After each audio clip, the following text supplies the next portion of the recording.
ये प्रयागराज में प्रबुद्ध सम्मेलन हमारे चल रहे थे उत्तर प्रदेश में, तो ये आखिरी प्रबुद्ध सम्मेलन 3 बार इसकी तिथि जो है वो कैंसिल हुई। अब ये दोबारा से आज 12 तारीख की परमिशन मिली थी।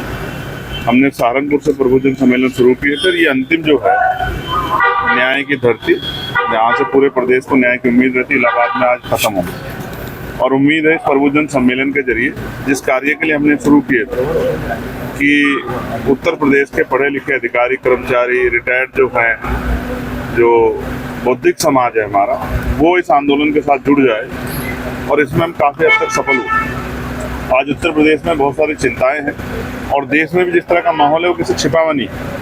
चाहे चीफ जस्टिस ऑफ इंडिया को जूता फेंकना हो, वो जूता चीफ जस्टिस ऑफ इंडिया के ऊपर नहीं पड़ा है, वो पूरे दलित पिछड़े समाज पे, बहुजन समाज के ऊपर पड़ा है। और ये आज की खोखली सरकारों के बड़े बड़े वादों का परिणाम कि कितना जो है द्वेष की भावना कमजोर वर्गों के प्रति देश की दूसरी विचारधारा के लोगों में, चाहे रायबरेली में हरिओम वाल्मीकि को पीट कर मार देना और उसके साथ ये ठाके लगा के हंसना कि हम बाबा के लोग हैं, ये बात इस बात का स्पष्ट उदाहरण है कि दलितों की हैसियत और दलितों की जान उत्तर प्रदेश सुरक्षित नहीं। और कल जहां मैं गया था, वाई पूरन सिंह जो एडीजीपी रैंक के अधिकारी थे, उन्होंने सुसाइड किया।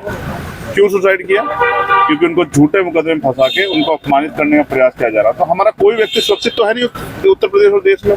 तो हमें तो अब ये चिंता हो रही है कि कल कहाँ से कैसे, कौन सी गोली, कौन सी लाठी, कौन सा जूता हमारे सम्मान के ऊपर पड़ेगा और हमारे लोगों को जो संवैधानिक अधिकार मिले उनको कहाँ से कुचला जाएगा। ये बहुत चिंता का विषय है।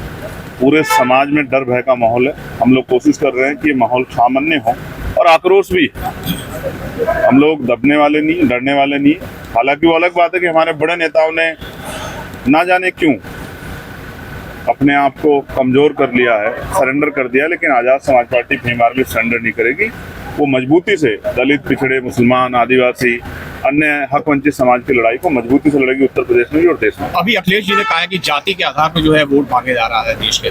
अभी 1 घंटा पहले देखिए किसने क्या कहा है, इसका जवाब वही दे सकता है। लेकिन हाँ, जाति के आधार पर मारा जरूर जा रहा है। जाति पूछ के मारा जा रहा है, जाति बता के मारा जा रहा है, और ये तब तक चलता रहेगा जब तक कमजोर वर्गों के हाथ में शासन सत्ता नहीं आएगी। अभी उत्तर प्रदेश में मैं तो बड़ा चिंता में इसलिए हूँ। उत्तर प्रदेश में जिस जिले में आप जाओगे आपको समस्या समझ देगी, ये समस्या, लेकिन समाधान तो जनता के पास ही है ना। जनता ऐसी सरकारों को उखाड़ फेंके जो जिनकी वजह से समस्या पैदा हो रही है। आज यूपीएससी का एग्जाम है, कितने पेपर लीक हो रहे हैं, कहाँ नौजवानों को रोजगार मिल रहा है, कहाँ गरीबों की जान और उनकी बच्चों का सम्मान सुरक्षित है?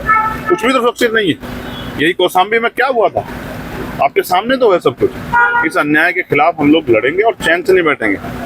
उनका कतरा महापुरुषों के मिशन के नाम लगा देंगे और किसी तरह से स्वाभिमान से दूर करेंगे। मायावती ने रैली की हाल ही में शक्ति प्रदर्शन किया, किस तरह से रैली को देखा? उन्होंने तारीफ की सरकार की, अखिलेश की कांग्रेस और सपा को निशाने पर लिया है। भाजपा को लेकर निशाने नहीं लिया, और आपने भी देखिए ऐसा है, हम उनका सम्मान करते हैं। और पता नहीं क्यों ऐसा नजर आता है कि उनके ऊपर जैसे कोई राज उनका छिपा हुआ है, जैसे उनको डराया जा रहा है। मैं तो उनसे कहूँगा कि उनको डरने की जरूरत नहीं। समाज में बड़ी आशा उम्मीद थी, और वो आशा उम्मीद जो है, जिस सरकार के नेतृत्व में रायबरेली में हमारे लोगों को पीटा जा रहा, जिस सरकार के नेतृत्व में सीजेआई के ऊपर जूता फेंका जा रहा, जिस सरकार के नेतृत्व में जो है हमारे महापुरुषों का अपमान किया जा रहा है, उस सरकार की तारीफ करना ये कहीं से तर्कसंगत नहीं है। ये बड़ा चिंता का विषय, और समाज में इस बात को लेके बड़ी अफरा तफरी है। मैं लोगों से कहूंगा कि हिम्मत ना हारे, उनकी नई ताकत को मैं आजाद समाज पार्टी में आता हूँ। बिहार चुनाव में किस तरह से आपकी तैयारियां रहेंगी, क्या खास? आज प्रबुद्ध सम्मेलन से फ्री हो जाऊँ तो बिहार की तैयारियों के बारे में जल्दी बताऊंगा। तेजस्वी यादव ने कहा है हर आदमी को सरकारी नौकरी मिलेगी, और 14 नवंबर के बाद बेरोजगार मुक्त हो जाएगा बिहार। कहाँ से देंगे सरकारी नौकरी? ये तो वही बता सकते हैं, लेकिन मिलनी तो चाहिए।